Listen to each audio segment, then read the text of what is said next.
ನಂಬಿಡೋಣ. Wow, ಎಲ್ಲಿ ಏನೋ product ಒಳಗಡೆ ಹೋಗ್ಬೇಕು ಮೇಲೆ. ಓ, ಅಲ್ಲಿ ಹೋಗೋಕ್ಕಾಗಲ್ಲ. ಸರಿ ಅಣ್ಣ, ನಾನು ಇಲ್ಲಿ ಮಾತ್ರ ಹೋಗಿ ನೋಡ್ಕೊ ಬರ್ತೀನಿ. ನನಗೆ ಥ್ಯಾಂಕ್ಸ್ ಅಣ್ಣ.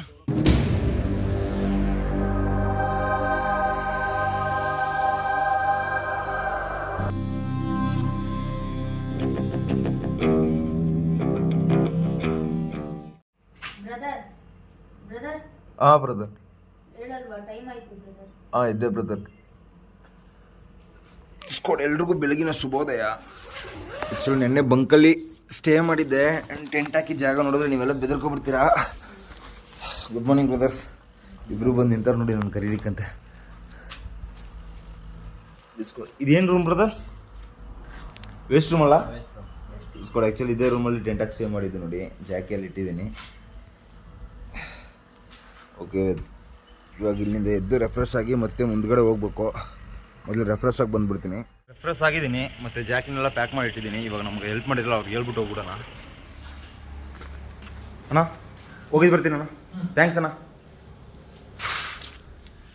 ಸ್ಕೋಡ್ ಜಯಪುರ ಬಿಟ್ಟು ಹೊರಟಿದ್ದೀನಿ. ಆ್ಯಕ್ಚುಲಿ ನೀವು ನೋಡ್ಬೋದು, ಈ ಕಡೆ ಸಿಟಿಗಳಲ್ಲಿ ಕ್ರೌಡ್ ಅನ್ನೋದೇ ಇರಲ್ಲ. ಸ್ಯಾಟರ್ಡೆ ಸಂಡೇ ಮಾತ್ರ ಸ್ವಲ್ಪ ತಕ್ಕ ಮಟ್ಟಿಗೆ ಪೀಪಲ್ಸ್ ಇರ್ತಾರೆ. ಅದು ಬಿಟ್ಟರೆ ರೆಗ್ಯುಲರ್ ಡೇಸಲ್ಲಿ ಕಡಿಮೆನೇ. ಸೊ ಇವತ್ತು ನಾವು ಬಾಳೆಹೊನ್ನೂರು ಹಾಗೆ ಮುಂದೆ ಹೋಗ್ಬೇಕು. ಪ್ಲೇಸ್ ಯಾವ ಎಕ್ಸಾಕ್ಟಾಗಿ ನಾನು ಡಿಸೈಡ್ ಮಾಡಿಲ್ಲ. ಈ ಮನೆ ನೋಡಿ ಸಖತ್ತಾಗಿದೆ. ಸ್ಕೋಡ್ ಹೆಂಗಿದೆ ನೋಡಿ, ಟೀ ತೋಟ, ದಾರಿ ಉದ್ದಕ್ಕೂ ಇದೆ, ಸೂಪರ್ ಆಗಿದೆ ನೋಡ್ಲಿಕ್ಕೆ ಹಂಗೆ. ಮತ್ತು ಇವಾಗ ಸ್ವಲ್ಪ ಮಳೆ ಎಲ್ಲ ಬಿದ್ದಿದೆಯಲ್ಲ, ಹಾಗಾಗಿ ಎಲ್ಲ ಹಚ್ಚ ಹಸಿರು ಕಾಣ್ತಿದೆ. Wow, crazy. ನಾನು ಲಾಸ್ಟ್ ಟೈಮ್ ಈ ಕಡೆ ಟ್ರಾವೆಲ್ ಮಾಡ್ಬೇಕಾದ್ರೆ ಇಷ್ಟೊಂದು ಗ್ರೀನರಿಯಾಗಿ ಇರಲಿಲ್ಲ. ಮಳೆ ಅನ್ನೋದು ಸಿಕ್ಕಾಪಟ್ಟೆ ಕಡಿಮೆ ಆಯಿತು. ಇವಾಗ ನೋಡಿ, ಈ ಕಡೆ ಕಾಫಿ ತೋಟ, ಕಾಫಿ ಮತ್ತು ಅಡಿಕೆ, ಈ ಕಡೆ ಟೀ. ಆಸಮಾಗಿದೆ. ಎಲೆ ಮಡುಲು ಅಂತಂತ ಒಂದು ಪ್ಲೇಸಿಗೆ ಬಂದಿದ್ದೀನಿ. ಯಾವುದೋ ಹೊಳೆ ಹರಿತಾ ಇದೆ ನೋಡಿ ಅಲ್ಲಿ. ಮತ್ತು ಮೊಬೈಲ್ ಚಾರ್ಜ್ ಬೇರೆ ಇಲ್ಲ. ಎಲ್ಲಾದರೂ ಅಂಗಡಿ ಸಿಕ್ಕಿದ್ರೆ ಹೋಗಿ ಚಾರ್ಜ್ ಹಾಕಬೇಕು. ನೈಟು ನಾನು ಬಂಕಲ್ಲಿ ಸ್ಟೇ ಮಾಡಿದ್ನಲ್ಲ, ಅಲ್ಲಿ ಚಾರ್ಜಿಂಗ್ ಪಾಯಿಂಟ್ ಅಷ್ಟೊಂದೇನು ಡೆವಲಪ್ಡ್ ಬಂಕ್ ಅಲ್ಲ ಅದು. ಸೊ ಹಾಗಾಗಿ ಒಂದು ಮೊಬೈಲ್ ಮಾತ್ರ ಚಾರ್ಜ್ ಮಾಡಿದೆ. ಅದೊಂದು 60% ಇತ್ತು ಅಷ್ಟೇ. ಇನ್ನೊಂದ್ರಲ್ಲಿ ಒಂದು 30% ಚಾರ್ಜ್ ಮಾಡ್ಕೊಂಡು ಟ್ರಾವೆಲ್ ಶುರು ಮಾಡಿದೆ. ಇವಾಗ ಖಾಲಿ ಆಗಿಬಿಟ್ಟಿದೆ. ಟೈಮು 1 ಗಂಟೆ ಆಗಿದೆ. ಸೊ ನೋಡೋಣ, ಇಲ್ಲಿ ಯಾವುದಾದ್ರೂ ಒಂದು ಹೋಟ್ಲ್ ಸಿಕ್ಕಿದ್ರೆ ಕುಂತು ಚಾರ್ಜ್ ಮಾಡಿಕೊಂಡು ಆಮೇಲೆ ಜರ್ನಿ ಶುರು ಮಾಡೋಣ. ಅದಕ್ಕೂ ಮುಂಚೆ ಕಾಫಿ ಎಸ್ಟೇಟ್ಗಿಂತ ಟೀ ಎಸ್ಟೇಟ್ ನೋಡಲಿಕ್ಕೆ ಸಿಕ್ಕಾಪಟ್ಟೆ ಚೆನ್ನಾಗಿರುತ್ತೆ. ಒಳ್ಳೆ ವ್ಯೂ ಸಹ ಸಿಗುತ್ತೆ. ಮುಂದೆ ಏನಾದರೂ ಟೀ ಎಸ್ಟೇಟ್ ಸಿಕ್ತು ಅಂತಂದರೆ ಅಲ್ಲಿ ಕೇಳಿ ನೋಡಿ, ಒಳಗಡೆ ಹೋಗಿ ವ್ಯೂ ತೋರಿಸ್ತೀನಿ ನಾನು ನಿಮಗೆ. A1 ಹೋಟೆಲ್ ಅಂತ ಇಲ್ಲೊಂದು ಹೋಟ್ಲಿದೆ. ಅಣ್ಣ ಚಾರ್ಜ್ ಹಾಕೋಬೋದಣ್ಣ? ಕರೆಂಟ್ ಇಲ್ವಾ? ಸೊ ಓಕೆ, ಕರೆಂಟ್ ಇಲ್ವಂತ. ಅಲ್ಲಿ ತನಕ ಏನಾದರೂ ತಿಂದು ಇಲ್ಲೇ ರೆಸ್ಟ್ ಮಾಡೋಣ. ರೆಸ್ಟ್ ಮಾಡಿ ಮುಂದೆ ಚಾರ್ಜ್ ಹಾಕೊಂಡು ಆಮೇಲೆ ಟ್ರಾವೆಲ್ ಶುರು ಮಾಡೋಣ. ಅಣ್ಣ ಸಮೋಸ ಎಷ್ಟಣ್ಣ? ಒಂದು ಕೊಡಿ ಅಣ್ಣ. ಹಾಗೆ ಒಂದು ಟೀ. ಸಮೋಸ ನೋಡಿ ಎಷ್ಟು ದೊಡ್ಡದಿದೆ, 15 ರೂಪಾಯಿ ಹೊರತು. ಟೇಸ್ಟ್ ಕೂಡ ಚೆನ್ನಾಗಿದೆ. ಜೊತೆ ಟೀ ಆಸಮ್ ಕಾಂಬಿನೇಷನು. ಬಟ್ ಏನು ಕರೆಂಟ್ ಬೇಗ ಬಂದರೆ ಚಾರ್ಜ್ ಹಾಕ್ಕೊಂಡು ಹೋಗ್ಬೋದು. ಇಲ್ಲಾಂತಂದರೆ ಇದಕ್ಕೆ ಮೇಲೆ ವೀಡಿಯೋನು ಕಂಟಿನ್ಯೂ ಮಾಡೋಕ್ಕಾಗಲ್ಲ. ಕರೆಕ್ಟಾಗಿ ಎಷ್ಟು ಪಾಯಿಂಟ್ ಇದೆ? 7 ಪಾಯಿಂಟ್ ಇದೆ ಅಷ್ಟೇ ಚಾರ್ಜ್. ತಿಂದು ಮುಗಿಸಿ ನಾನು ಮತ್ತೆ ಚಾರ್ಜ್ ಹಾಕೊಂಡು ಆಮೇಲೆ ನಿಮಗೆ ಸಿಗ್ತೀನಿ. ಎಲ್ಲಿ ಏನೋ ಪ್ರಾಡಕ್ಟು? ಒಳಗಡೆ ಹೋಗ್ಬೇಕು ಮೇಲೆ. ಓ, ಅಲ್ಲಿ ಹೋಗೋಕ್ಕಾಗಲ್ಲ. ಸರಿ ಅಣ್ಣ, ನಾನು ಇಲ್ಲಿ ಮಾತ್ರ ಹೋಗಿ ನೋಡ್ಕೊ ಬರ್ತೀನಿ. ನನಗೆ ಥ್ಯಾಂಕ್ಸ್ ಅಣ್ಣ. ಸ್ಕೋಡ್ ಆ್ಯಕ್ಚುಲಿ ನಾನು ಹೋಗ್ಬೇಕಾದ್ರೆ ಇಲ್ಲಿ ಟೀ ತೋಟದೊಳಗಡೆ ಹೋಗೋಣ ಅಂತ ಅಂದ್ಕೊಂಡೆ. ಬಟ್ ರೈಟ್ರು ಮತ್ತು ವರ್ಕ್ ಮಾಡ್ತಕ್ಕಂಥ ಮ್ಯಾನೇಜರ್ ಎಲ್ಲ ಬೈತಾರೆ, ನೀವು ಕೇಳ್ಕೊಂಡು ಹೋಗ್ಬೇಕು ಅಂತ. ಅಲ್ಲಿ ಎಳ್ನೀರು ಮಾಡ್ತಾ ಇದ್ದಾರಲ್ಲ ಅವನ್ನೇ ಹೇಳಿದ್ರು. ಸೊ ಮತ್ತೆ ನಮಗೆ ಅಲ್ಲಿ ಬೈಕಲ್ಲಿ ಹೇಳಿದ್ರಲ್ಲ ಏನು ಪ್ರಾಬ್ಲಮ್ ಇಲ್ಲ, ಹೋಗಿದ್ದು ಬನ್ನಿ ಅಂತ. ಆ್ಯಕ್ಚುಲಿ ಅವರು ಫ್ಯಾಕ್ಟ್ರಿಯಲ್ಲೇ ವರ್ಕ್ ಮಾಡ್ತಕ್ಕಂಥ ಮ್ಯಾನೇಜರು. ಸೊ ಇವಾಗ ಒಳಗಡೆ ಹೋಗಿ ನೋಡ್ಕೊ ಬರೋಣ. ಒಳಗಡೆ ಅಂತಂದರೆ ಜಸ್ಟ್ ತೋಟದೊಳಗಡೆ ಮಾತ್ರ ಹೋಗಿದ್ದು ಬರೋಣ. ನಾನು ಆ್ಯಕ್ಚುಲಿ ಊಟಿ ಈ ಕಡೆ ಎಲ್ಲ ಹೋಗಿದ್ದೀನಿ. ಬಟ್ ಇಲ್ಲಿ ಹಂಗೆ ನೋಡ್ಕೊಂಡು ಬರೋಣ ಅಂತ ಇವಾಗ ಹೋಗ್ತಾಯಿದ್ದೀನಿ ನೋಡಿ. ಫಸ್ಟೇ ಕೊಟ್ಟವ್ರು ನೋಡಿ, ಇದು ಬಾಳೆಹೊನ್ನೂರು ಪ್ಲಾಂಟೇಷನ್ಗಾಗಿ ಖಾಸಗಿ ಸ್ವತ್ತು, ಅಪ್ಪಣೆ ಇಲ್ಲದೆ ಪ್ರವೇಶ ಇಲ್ಲ, ಚಿತ್ರೀಕರಣವನ್ನು ನಿಷೇಧಿಸಲಾಗಿದೆ. ಬಟ್ ಇದ್ರೂ ನಾವು ಕೇಳಿದ್ದೀವಿ. ಹಾಗಾಗಿ ಒಂದು 5 ನಿಮಿಷ ಹೋಗಿ ಬೇಗ ವಿಡಿಯೋ ಮಾಡ್ಕೊಂಡು ಬಂದ್ಬಿಡೋಣ.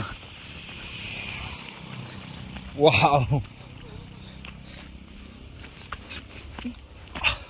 ಟೀ ಫ್ಯಾಕ್ಟ್ರಿ, ಸಾರಿ ಟೀ ಎಸ್ಟೇಟ್. ಇದು ಚೆನ್ನಾಗಿದೆ ನೋಡಿ. ಒಳಗಡೆ ಹೋಗ್ಬೇಕಾದ್ರೇ ಫೋಟೋ ಶೂಟ್ ಎಲ್ಲ ಮಾಡೋಕ್ಕೆ ಸೂಪರಾಗಿರುತ್ತೆ ಇಲ್ಲಿ. ಹಾಂ ಓಕೆನಾ ಹಾಂ ಓಕೆನಾ. ಆ ಕಡೆ ಜೇನಿದೆಯಂತೆ, ಸೊ ಈ ಕಡೆ ಹೋಗಿ ಅಂತ ಹೇಳ್ತಾವ್ರೆ. ಹೆಂಗಿದೆ ಅಲ್ಲ ಫ್ರೆಂಡ್ಸ್ಗಳ ಜೊತೆ ಈ ಕಡೆ ಬರಬೇಕಾದ್ರೆ ಸೂಪರಾಗಿರುತ್ತೆ. ಒಳ್ಳೆ ಕಿರ್ಚಾಡ್ಕೊಂಡು ಫೋಟೋ ಶೂಟ್ ಮಾಡ್ಕೊಂಡು ರೀಲ್ಸ್ ಮಾಡೋದಿದ್ರೆ ರೀಲ್ಸ್ ಮಾಡ್ಕೊಂಡು. ಆ್ಯಕ್ಚುಲಿ ಇದು ನೋಡಿ ಕಾಫಿ ಕಾಯಿ, ಇದು ಹಣ್ಣಾದ್ಮೇಲೆ ಕುಯ್ದು ಒಣಗಿಸ್ತಾರೆ ಅಂದ್ಕೊಳ್ತೀನಿ. ಇನ್ನೂ ಯಾವುದೂ ಬಿಟ್ಟಿಲ್ಲ. ಹಾಸನ್ ವ್ಯೂ ನೋಡಿ ಇಲ್ಲಿಂದ. ಜಾಕಿ ಎಲ್ಲಿ ನಿಂತವನೆ, ಜಾಕಿ ಗನ್ ಅಲ್ಲಿ ನಿಂತವನು ನೋಡಿ ಆಟೋ ಪಕ್ಕ. ನೋಡಿ ಎಷ್ಟು ದಪ್ಪ ಜೇನು, ಹೆಜ್ಜೇನು. ಆ್ಯಕ್ಚುಲಿ ಕಾಫಿ ತೋಟದ ಒಳಗಡೆ ಇರ್ತಕ್ಕಂಥದ್ದು ಇದು. ನಮ್ಮ ಥರ ಎಷ್ಟೋ ಜನ ಟ್ರಾವೆಲರ್ಸ್ಗೆ ಈ Malenadu tea estate, coffee estate ಅನ್ನೋದು ಪಿಕ್ನಿಕ್ ಪ್ಲೇಸ್ ಆಗಿಬಿಟ್ಟಿದೆ. ನಾವು ಪ್ರಕೃತಿ ಸೌಂದರ್ಯನ ಸವಿಬೇಕು ಅಂತ ಎಷ್ಟೋ ದೂರದಿಂದ ಮಲೆನಾಡು ಅನ್ನೋದನ್ನು ಚಾಯ್ಸ್ ಮಾಡ್ಕೊಂಡು ಬರ್ತೀವಿ. ಬಟ್ ಇಲ್ಲಿರ್ತಕ್ಕಂಥ ಕೂಲಿ ಮಾಡ್ತಕ್ಕಂಥ ಕಾರ್ಮಿಕರಿಗೆ ನಿಜಕ್ಕೂ ಈ ಪ್ಲೇಸು ತುಂಬಾ ಬೋರ್ ಅನಿಸ್ಬಿಟ್ಟಿರುತ್ತೆ. ಏನು ರೀಸನ್ ಅಂತಂದರೆ ಇಲ್ಲಿ ಟೀ ಎಲೆ ಕುಯ್ಯೋದಿರ್ಬೋದು, ಕಾಫಿಯನ್ನು ಕುಯ್ಯೋದಿರ್ಬೋದು, ಬೆಳಗ್ಗೆ 6 ಗಂಟೆಗೆ ಬಂದು ಮಧ್ಯಾಹ್ನ 2 ಗಂಟೆಗೆ ಮನೆಗೆ ಹೋಗ್ತಾರೆ. ಅವ್ರ ಡೇ ರೊಟೀನ್ ಹೆಂಗಿರುತ್ತೆ ಅಂತಂದರೆ ಚಳಿಯಲ್ಲೇ ಮತ್ತು ಈ ತೋಟಗಳಲ್ಲೇ ಅವರ ಜೀವನ ಅನ್ನೋದನ್ನು ಕಳೀತಾ ಇರ್ತಾರೆ. ಸೊ ಲೈಫ್ ಅನ್ನೋದು ಎಲ್ರಿಗೂ ಒಂದೇ ಸಲ ಬರೋದು. ಒಬ್ಬರ ಆಸೆ ಅನ್ನೋದು ಒಬ್ಬರು ನಿರಾಕರಿಸ್ತಕ್ಕಂಥ ವಸ್ತು ಬೇರೊಬ್ಬರ ಕನಸಾಗಿರುತ್ತೆ. ಸೊ ಇರೋ ಲೈಫ್ನ ಎಂಜಾಯ್ ಮಾಡೋದು ಕಲ್ತ್ಕೊಳ್ಳಿ. ನಿಜಕ್ಕೂ ಆಸಮಾಗಿದೆ ನೋಡಿ ಈ ಪ್ಲೇಸು.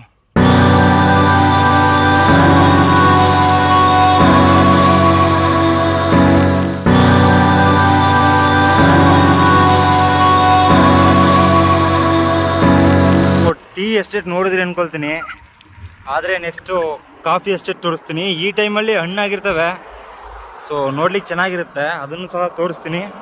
ಇವಾಗ ನಾವು ಬಾಳೆಹೊನ್ನೂರು ಒಂದು ಪ್ಲೇಸಿಗೆ ಬಂದು ರೀಚ್ ಆಗಿದ್ದೀವಿ. ಫಸ್ಟು ಹೋಗಿ ಇಲ್ಲಿ ಊಟ ಗೀಟ ಮಾಡಿಕೊಂಡು, ಇಲ್ಲಿ ಎಷ್ಟು ಕ್ರಿಶ್ಚಿಯನ್ ಸಮಾಧಿಗಳಿವೆ, ಊಟ ಗೀಟ ಮಾಡ್ಕೊಂಡು ಮತ್ತೆ ಇಲ್ಲಿಂದ ಆಲ್ದೂರು ಅನ್ನೋ ಪ್ಲೇಸ್ಗೆ ಹೋಗ್ತೀನಿ ಅಂದ್ಕೊಳ್ತೀನಿ. ಆ್ಯಕ್ಚುಲಿ ಐಡಿಯಾ ಇಲ್ಲ, ಮಲೆನಾಡಲ್ಲಿ ಟೆಂಪಲ್ಸ್ ಎಲ್ಲ ಹಿಂಗಿರ್ತಾವೆ ನೋಡಿ.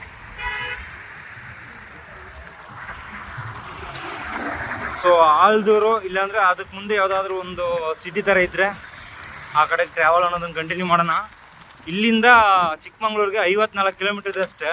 ಸೊ ಆದಷ್ಟು ಬೇಗನೆ ಚಿಕ್ಕಮಂಗ್ಳೂರಿಗೆ ಹೋಗಿ ರೀಚ್ ಆಗಿಬಿಡ್ತೀವಿ.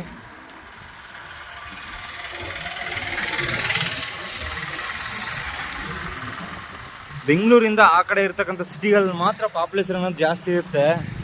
ಈ ಕಡೆ ಎಲ್ಲ ನೋಡಿ ತೀರಾ ಕಡಿಮೆ ಇದೆ ಪಾಪ್ಯುಲೇಷನ್ ಅನ್ನೋದು. ಮತ್ತು ರೋಡು ಅಷ್ಟಲ್ಲೇ, ನಿಮ್ಮ ಕ್ಯಾಮ್ರಾ ನೋಡೋದ್ರಲ್ಲೇ ಗೊತ್ತಾಗುತ್ತೆ ಅಂದ್ಕೊಳ್ತೀನಿ. ಫುಲ್ಲು ಶೇಕಿಂಗ್ ಆಗ್ತಾಯಿದೆ ನೋಡಿ ಕಾಫಿಯನ್ನು ಎಷ್ಟೊಂದು ರೆಡ್ಡಿಸ್ ಆಗಿವೆ ತೋರಿಸ್ತೀನಿ ನೋಡಿ. ಆ್ಯಕ್ಚುಲಿ ಎರ್ತ್ಬಿಟ್ಟವ್ರು ಅಂದ್ಕೊಳ್ತೀನಿ, ಕಾಣುತ್ತೆ ಅಂದ್ಕೊಳ್ತೀನಿ. ಇನ್ನೂ ಪ್ಯೂರಾಗಿ ಹಣ್ಣು ಆಗಿಲ್ಲ, ಹಣ್ಣಾದ ನಂತರ ಕೊಯ್ಲಿಕ್ಕೆ ಸ್ಟಾರ್ಟ್ ಮಾಡ್ತಾರೆ ಅಂದ್ಕೊಳ್ತೀನಿ. ಇಲ್ಲಿ ನೋಡಿ, ಇಲ್ಲಿ ಪಕ್ಕದಲ್ಲಿದೆ ನೋಡಿ ಎಷ್ಟೊಂದಿದೆಯಲ್ಲ ತೋಟ. ಇಲ್ಲಿ ನಿಂತು ನೋಡಲಿಕ್ಕೆ ಒಳ್ಳೆ ಫುಲ್ಲು ರೆಡ್ಡಿಸಾಗಿ ಕಾಣ್ತಿದೆ. ಹಂಗೆ ಯಾವುದೋ ಹಣ್ಣು ಬಿಡ್ತಾರೆ, ಕಾಡಲ್ಲಿ ಹಣ್ಣುಗಳು ಬಿಡ್ತಾವಲ್ಲ ಆ ಥರ. ಹೋಗೋಣ. ಸ್ಕೂಲ್ಸ್ ಕಾಲೇಜ್ಗೆ ಹೋಗದೆ 4 ದಿನ ಗ್ಯಾಪ್ ಕೊಟ್ವಲ್ವಾ, ಸೋಂಬೇರಿತನ ಅನ್ನೋದು ಶುರು ಆಗ್ಬಿಟ್ಟಿದೆ ನನ್ನಲ್ಲಿ. ಆ್ಯಕ್ಚುಲಿ ಮಧ್ಯಾಹ್ನ ಊಟ ಮಾಡ್ಲಿಕ್ಕಂತ, ಇಲ್ಲಾಂದರೆ ಟೀ ಕುಡಿಯೋಣಂತ ಎಲ್ಲಾದರೂ ರೆಸ್ಟ್ ಮಾಡೋಕ್ಕೆ ಕುಂತೆ ಮೊಬೈಲ್ ಹಿಡ್ಕೊಂಡು ಕಡಿಮೆ ಅಂದ್ರೂ ಒಂದು 3/4 ಗಂಟೆ ಅಲ್ಲೇ ವೇಸ್ಟ್ ಮಾಡಾಕ್ತಾಯಿದ್ದೀನಿ. ಮತ್ತು ಇನ್ನೊಂದು, ನಿನ್ನೆ ಮಾತ್ರ ಸ್ಕೂಲ್ ಕಡೆ ಹೋಗಿದ್ದೆ ಅಷ್ಟೇ. ಇವತ್ತು ಒಂದು 35 ಕಿಲೋಮೀಟರ್ ಟ್ರಾವೆಲ್ ಮಾಡಿದ್ದೀನಿ. ಸ್ಕೂಲ್ಸು ಕಾಲೇಜು ಯಾವುದು ಸಿಗ್ತಾನೆ ಇಲ್ಲ. ಇನ್ನೊಂದು ವಿಷಯ ಏನಪ್ಪ ಅಂತಂದರೆ, ಈ ಕಡೆ ಟ್ರಾವೆಲ್ ಮಾಡೋಕ್ಕೆ ರೋಡು ಮತ್ತು ವೆದರು, ನೇಚರು ಎಲ್ಲ ಸಖತ್ತಾಗಿರುತ್ತೆ. ನಾವು ಸ್ವಲ್ಪ ಕೂಡ ಕಡಿಮೆ ಅಂತ ಹೇಳೋಕ್ಕಾಗಲ್ಲ. ಬಟ್ ಇರೋ ದೊಡ್ಡ ವಿಷಯ ಪ್ರಾಬ್ಲಮ್ ಏನಪ್ಪ ಅಂತಂದರೆ, ನೈಟು ಸ್ಟೇ ಮಾಡಲಿಕ್ಕೆ ಹುಡ್ಕೋದು ಕಷ್ಟ, ಹಾಗೆ ಡಿವೈಸ್ಗಳನ್ನ ಚಾರ್ಜ್ ಮಾಡ್ಕೊಳ್ಳೋಕ್ಕೆ ಸಿಕ್ಕಾಪಡೆ ಕಷ್ಟ. ಆ್ಯಕ್ಚುಲಿ ನಿನ್ನೆ ಬಂಕಲ್ಲಿ ಒಂದೇ ಒಂದು ಪಗ್ ಪಾಯಿಂಟ್ ಇತ್ತು ಅಷ್ಟೇ. ಸೊ ಹಾಗಾಗಿ ಅಲ್ಲಿ ಚಾರ್ಜ್ ಮಾಡ್ಲಿಕ್ಕೆ ಆಗಲಿಲ್ಲ. ಇವತ್ತು ಮಧ್ಯಾಹ್ನ ಎಲ್ಲೋ ಒಂದು ಅಂಗಡಿಲಿ ಚಾರ್ಜ್ ಮಾಡಿದೆ, ಅದು ಮುಗೀತಾ ಬಂತು. ಬಟ್ ಇವಾಗ ನೆಕ್ಸ್ಟ್ ಯಾವ ಪ್ಲೇಸ್ಗೆ ಹೋಗ್ತೀನಿ ಅನ್ನೋದು ಕೂಡ ಗೊತ್ತಿಲ್ಲ. ಹೋಗಿ ಅಲ್ಲಿ ಏನಾದರೂ ವ್ಯವಸ್ಥೆ ಮಾಡಿಕೊಂಡು ಆಮೇಲೆ ಚಾರ್ಜ್ ಹಾಕಬೇಕು. ಒಂದು 34% ಇದೆ ಅಷ್ಟೇ ಮೊಬೈಲಲ್ಲಿ ಚಾರ್ಜು. ಹೂವು ಮೇಟ್ ನೋಡಿಲಿ, ಈ ಕಡೆ ನೋಡಿ ಓಮ್ ಹೆಂಗಿದೆ. ಫುಲ್ಲು ಹೊರಗಡೆ ಒಣಗಿ ಹಾಕಿರೋದೆಲ್ಲ ಅಡಿಕೆ, ಹಾಗೆ ಈ ಕಡೆ ಕಾಳುಮೆಣಸು. ಒಂದು ಕಡೆ ಮೇಡು ತುಳಿದು ಮಂಡಿ ಅಂತೂ ಸವದೋಗ್ಬಿಟ್ಟಿದೆ. ಮಾಗುಂಡಿ ಅಂತ ಒಂದು ಊರಿದೆ, 2 ಕಿಲೋಮೀಟ್ರ್ ಅಂದ್ಕೊಳ್ತೀನಿ. ನೋಡಿ ಅಲ್ಲಿ ಕಾಫಿ ಹಣ್ಣು ಫುಲ್ಲಾಗಿ ಹಣ್ಣಾಗಿತ್ತು, ಈ ಕಡೆ ಸ್ವಲ್ಪ ಸ್ವಲ್ಪ ಮಾತ್ರ ಇದೆ. ಇನ್ನೊಂದು ಕೆಲವೊಂದು ಗಿಡಗಳಲ್ಲಿ ಕುಯ್ದಾಕ್ಬಿಟ್ರೆ ಫುಲ್ಲಾಗಿ. ಟರ್ನಿಂಗ್ಸ್ ಮಾತ್ರ ಆಸಮ್. ಬೈಕಲ್ಲಿ ಟ್ರಾವೆಲ್ ಮಾಡ್ಬೇಕು ಈ ಕಡೆ ನಿಜಕ್ಕೂ ಬೇರೆ ಲೆವೆಲ್. ಅಲ್ಲೋಡಿ ಹೆಂಗೆ ಬರ್ತಾಯಿದ್ದಾರೆ ಅಣ್ಣ, ಒಳ್ಳೆ ತಿರುಗಿಸ್ಕೊಂಡು ಮಣಗಿಸ್ಕೊಂಡು ಹೋಗ್ತಾ ಇದ್ದಾರೆ ಗಾಡಿನ. ನೋಡಿ ತೋಟಕ್ಕೆ ಹೆಂಗೆ ಮಾಡ್ಕೊಂಡ್ರೆ ಇಲ್ಲಿ ಈ ಕಾಲೇಜು ಮತ್ತು ಯಾವುದಾದ್ರು ದೊಡ್ಡ ದೊಡ್ಡ ಆಫೀಸ್ ಕ್ಯಾಂಪಸ್ಸಲ್ಲಿ ಆಗ್ತೀವಲ್ಲ ಆ ಥರ ಚೆನ್ನಾಗಿದೆ ಒಂಥರ. ಮರಗಳು ಮಾತ್ರ ಎಷ್ಟು ವರ್ಷದ ಮರಗಳು ಇವೆಲ್ಲ, ಎಲ್ಲ ದೊಡ್ಡವೆ ನೋಡಿ, ಫುಲ್ಲು ಉದ್ದಕ್ಕೂ ಪಾ. ಬಟ್ ಏನಂತಂದರೆ ನೆಕ್ಸ್ಟ್ ವರ್ಷನೋ ಇಲ್ಲ ಇನ್ನೊಂದು 2-3 ವರ್ಷ ಕಳೆದು ಬಿಟ್ಟರೆ ಇದರಲ್ಲಿ ಅರ್ಧ ಮರ ಕಟ್ ಮಾಡಿಬಿಟ್ಟಿರ್ತಾರೆ. ನನಗಂತೂ ಟಯರ್ಡ್ ಆಗೋಯ್ತು. ಪರವಾಗಿಲ್ಲ, ಬ್ರಹ್ಮ ಇಲ್ಜಾರ್ ಅನ್ನೋದನ್ನು ತೋರಿಸ್ಕೊಟ್ಟವ್ರೆ. ಓ ನನ್ನ ಗೆಳತಿ ಬಾಲ ಸಂಗಾತಿ. ಮುಂದಿನ ದಿನಗಳಲ್ಲಿ ಆದರೆ ಒಂದು 200-250 ಅಡಿಕೆ ಮರ ಹಾಕ್ಬಿಟ್ಟು ಊರಲ್ಲಿ ಈ ಥರ ಮಲೆನಾಡು ಸ್ಟೈಲಲ್ಲಿ ಒಂದು ಮನೆ ಹಾಕ್ಸ್ಬೇಕು, ಚಿಕ್ಕ ಮನೆ, ಒಂದು 10-15 ರೂಮ್ ನಾವಿರೋಕ್ಕೆ. ಚೆನ್ನಾಗಿದೆ ನೋಡಿ ಈ ಥರ ಮನೆಗಳು.